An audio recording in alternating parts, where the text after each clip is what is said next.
17 जुलाई श्रावण सोमवती अमावस्या बना दिव्य दुर्लभ संयोग। पीपल पर चढ़ा देना यह एक चीज पूरी साल खींचा चला आएगा पैसा, होगा सभी परेशानियों का अंत। ओम नमः शिवाय। जय शिव शंकर। स्वागत है आप सभी का एक बार फिर से। दोस्तों, इस बार सावन का दूसरा सोमवार 17 जुलाई को है। इसी दिन सावन माह की अमावस्या है। अमावस्या जब सोमवार के दिन आती है तो सोमवती अमावस्या का संयोग बनता है। इस बार सोमवती अमावस्या और सावन की हरियाली अमावस्या एक साथ होने से इस दिन का महत्व कई लाख गुना अधिक बढ़ गया है। ऐसे में इस दिन पितरों के साथ भगवान विष्णु, भगवान शिव, मां पार्वती का भी विधि विधान से पूजन करने से कभी ना खत्म होने वाला पुण्य मिलेगा। इस बार हरियाली सोमवती अमावस्या पर कल्प संक्रांति भी होने से यह और भी दुर्लभ संयोग में आ रही है। श्रावण सोमवती अमावस्या पर सावन के दूसरे सोमवार का व्रत भी रखा जाएगा। दोस्तों, सावन सोमवती अमावस्या के इस अद्भुत संयोग पर आप पीपल पर यह एक चीज जरूर चढ़ा देना। पूरे साल भर आपको धन की कमी नहीं होगी। साथ ही भगवान हरि के साथ महादेव का भी आशीर्वाद प्राप्त होगा और पितृदोष भी दूर हो जाएगा, क्योंकि पीपल वृक्ष में भगवान विष्णु, मां लक्ष्मी जी के साथ ही भगवान शिव और पितरों का भी वास माना गया है। श्रावण सोमवती अमावस्या पर पीपल वृक्ष में यह एक चीज चढ़ाने से भोलेनाथ की कृपा से मनचाहा वरदान प्राप्त होगा। भगवान लक्ष्मी नारायण की कृपा से घर में सुख समृद्धि आएगी। पितरों की कृपा से कार्यों में आ रही बाधाएं दूर होंगी। बिगड़े कार्य भी बनने लग जाएंगे। पितृदोष से मुक्ति मिलेगी। सभी देवी देवताओं के साथ ही शनि देव की भी कृपा प्राप्त होगी और शनि देव से संबंधित दोषों जैसे कि ढैया, साढ़े साथी से भी राहत मिलेगी, क्योंकि आज के दिन पीपल वृक्ष में भगवान लक्ष्मी नारायण, पितरों के साथ ही शनि देव का भी वास होता है। और आज के दिन पीपल वृक्ष का पूजन करने से शनि देव से संबंधित दोष भी दूर हो जाते हैं और शनि देव की कृपा प्राप्त होती है। अमावस्या के इस शुभ संयोग पर पीपल वृक्ष का पूजन करने के लिए एक जल का पात्र तैयार करें। इसके लिए आप एक तांबे का लोटा लें। इसमें शुद्ध जल भरें। अगर तांबे का लोटा ना हो तो आप पीतल का या स्टील का लोटा भी ले सकते हैं, लेकिन ध्यान रखें कांच का या फिर प्लास्टिक का बर्तन ना लें। लोटे में शुद्ध जल लेने के बाद अगर आपके घर गंगा जल है तो इसमें गंगा जल की कुछ बूंदें भी डाल दें। दोस्तों, अब इसके पश्चात आपको यह जल मीठा करना है। इसके लिए आप इस जल में 1 चम्मच शक्कर डालें या फिर इसके स्थान पर आप थोड़ा सा गुड़ या फिर 2-3 बताशे भी डाल सकते हैं। आपको शक्कर, गुड़ या बताशा इतना डालना है कि यह जल मीठा हो जाए। इसके लिए शक्कर डालने के बाद आप चम्मच से शक्कर को इस जल में अच्छी तरह से घोल दीजिए। मीठा जल तैयार होने के पश्चात अब आप इस जल में थोड़े से साबुत चावल यानी कि अक्षत मिलाएं।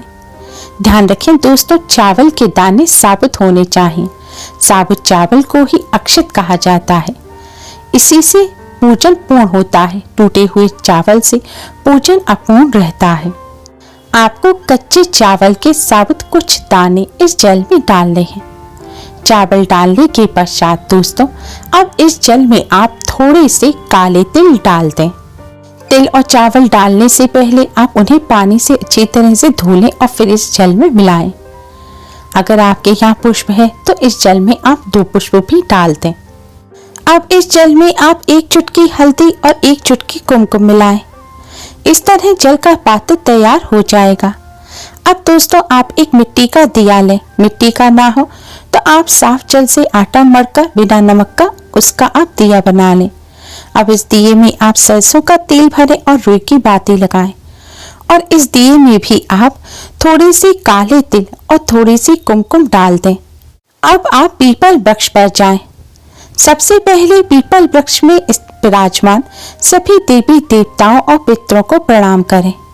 अब आप भगवान विष्णु जी के 12 मंत्र ओम नमो भगवते वासुदेवाय का जाप करते हुए पीपल वृक्ष पर जल चढ़ाएं। पीपल वृक्ष पर जल चढ़ाते समय आपको इसी मंत्र का जाप करते रहना है। जल चढ़ाने के पश्चात जल चढ़ाने के ही स्थान पर आप रखकर इस दिए को जला दें। दिया जलाते में भी आपको इसी मंत्र का जाप करते रहना है।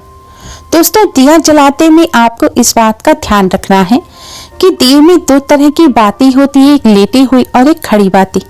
आपको इस दिए में खड़ी बाती लगानी है जो सीधी खड़ी रहे, जिस बाती का मुख किसी भी दिशा की तरफ ना हो। इस तरह का दिया आपको पीपल वृक्ष के पास जलाना है। दिया जलाने के पश्चात दोस्तों अब आपको पीपल वृक्ष की 11 परिक्रमा करनी है। आपको भगवान विष्णु जी के द्वादश मंत्र ओम नमो भगवते वासुदेवाय का जाप करते हुए ही पीपल वृक्ष की 11 परिक्रमा करनी है। इस मंत्र का जाप कर पीपल वृक्ष की परिक्रमा करने से भगवान विष्णु, मां लक्ष्मी जी के साथ ही समस्त देवी देवताओं की कृपा प्राप्त होती है और कष्टों से छुटकारा मिलता है। स्कंद पुराण के अनुसार पीपल के मूल में विष्णु, तने में केशव, शाखाओं में नारायण और पत्तों में हरि आदि देव निवास करते हैं। शास्त्रों के अनुसार पीपल वृक्ष में समस्त देवी देवताओं का वास होता है। अमावस्या के दिन इस विधि से पीपल वृक्ष पर जल चढ़ाकर पूजन करने से सभी देवी देवता प्रसन्न होते हैं। पीपल वृक्ष में समस्त तीर्थों का भी वास होता है। इस विधि से पीपल वृक्ष का पूजन करने से समस्त तीर्थों में दर्शन, स्नान करने का भी पुण्य फल प्राप्त हो जाता है। अमावस्या के दिन पीपल वृक्ष में पितरों का भी वास होता है। इस विधि से पीपल वृक्ष का पूजन करने से पितरों का आशीर्वाद प्राप्त होता है। पितरों की कृपा से कष्टों से छुटकारा मिलता है और कार्यों में आ रही रुकावट दूर होती है। पितृ प्रसन्न होते हैं जिससे पितृदोष से मुक्ति मिलती है। अमावस्या और शनिवार के दिन पीपल वृक्ष में शनि देव का भी वास होता है। इसलिए इस विधि से जल चढ़ाने के बाद अगर आप शनि दोष से पीड़ित हैं तो आपको पीपल वृक्ष के नीचे बैठकर एक बार हनुमान चालीसा का पाठ अवश्य ही करना है। ऐसा करने से शनि देव से संबंधित ढैया, साढ़े साती और महादशा से राहत मिलती है और कष्टों से छुटकारा प्राप्त होता है।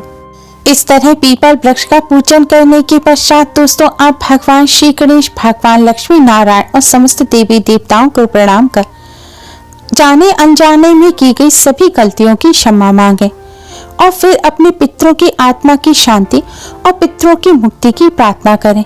पितरों को कोई कष्ट ना हो इसकी आप प्रार्थना करें। इस तरह प्रार्थना करने से दोस्तों पितरों को जो कष्ट मिल रहे होते हैं वह दूर हो जाते हैं और पितरों को मुक्ति मिलती है। भगवान से पितरों के लिए प्रार्थना करने के पश्चात दोस्तों अब आप फिर से भगवान लक्ष्मी नारायण को प्रणाम कर पितरों को प्रणाम करें और जाने अनजाने में की गई अपने द्वारा और अपने परिवार द्वारा की गई सभी गलतियों की क्षमा मांगे और पितृदोष से मुक्ति की प्रार्थना करें। ऐसा करने से आपको और आपके परिवार को पितरों का आशीर्वाद मिलेगा और पितृदोष से मुक्ति मिलेगी। अमावस्या के दिन इस विधि से पीपल वृक्ष का पूजन करने से सभी संकट दूर होने के साथ ही धन, समृद्धि, यश, कीर्ति आदि की भी प्राप्ति होती है। पूर्वज पितृ प्रसन्न व तृप्त होकर सभी मनोकामनाएं पूरी होने का भी आशीर्वाद प्रदान करते हैं। अमावस्या के दिन इस तरह पीपल वृक्ष का पूजन करने से भगवान लक्ष्मी नारायण की कृपा से अपार सुख मिलता है, धन वैभव की प्राप्ति होती है और कष्टों से छुटकारा मिलता है। दोस्तों पीपल वृक्ष का पूजन करते समय आपको कुछ बातों का विशेष ध्यान रखना है।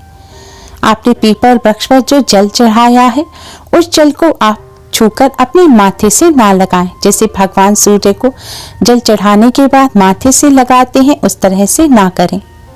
पीपल वृक्ष पर जो आपने दीपक जलाया है उससे आप आरती ना लें और पीपल वृक्ष की आरती भी ना उतारें। परिक्रमा आपको क्लॉकवाइज ही करनी है। जैसे घड़ी की सुइयां घूमती हैं इसी तरह घूमकर आपको पीपल वृक्ष की परिक्रमा करनी है।